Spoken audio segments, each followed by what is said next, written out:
Hello, இங்கே பாருங்க. நான் சிக்கன் குழம்பு நம்ம கறி மசாலாலாம் எப்படிலாம் சேர்த்து நான் அரைக்கிறதெல்லாம் போடலான்னு நினச்சேன். ஆனால் போட முடியல. இது சிக்கன் மசாலா. நம்ம சிக்கனுக்கு என்ன மட்டனுக்கு என்னென்ன போடுவோமோ அதே மாதிரியே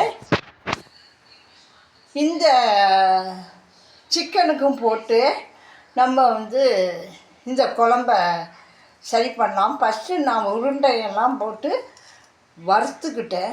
கொஞ்சம் பொரித்து எடுத்துக்கிட்டால் தான் நமக்கு குழம்புல உடையாமல் இருக்கும். பாருங்கள், உடையவே கிடையாது. எல்லாம் கொஞ்சம் வறுத்துக்கிட்டு சிக்கன் நம்ம மட்டனுக்கு என்னென்ன மசாலா போடுறோமோ அதே மாதிரி போட்டு இந்த குழம்பு ரொம்ப டேஸ்ட்டாக இருக்கும்.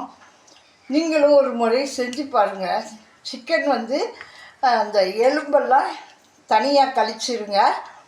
வெறும் கறியை வச்சு இந்த மாதிரி நம்ம மட்டன் மசாலாவுக்கு எப்படி கொத்துக்கறிக்கு நம்ம ஜாமான்கள் சேர்க்குறோமோ அதே ஜாமானை நீங்கள் இதுலேயும் சேர்த்து இதை நம்ம சிக்கன் குழம்புகளில் போட்டு சாப்பிட ரொம்ப நல்லாயிருக்கும். நான் பாருங்கள் இப்படி செஞ்சு வச்சுருக்கேன். இது ஏற்கனவே நான் போட்டிருக்கேன். ஒரு மசாலாலாம் என்னென்ன போடணும் அப்படிங்கிறதெல்லாம் போட்டிருக்கேன். பார்க்காதவங்க அந்த வீடியோவும் பாருங்கள். இது பாருங்கள், நான் நல்லாவும் வறுக்கலை.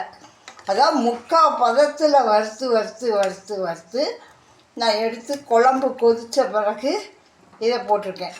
இந்த மாதிரி நீங்களும் செஞ்சு பாருங்கள் ஒரு முறை.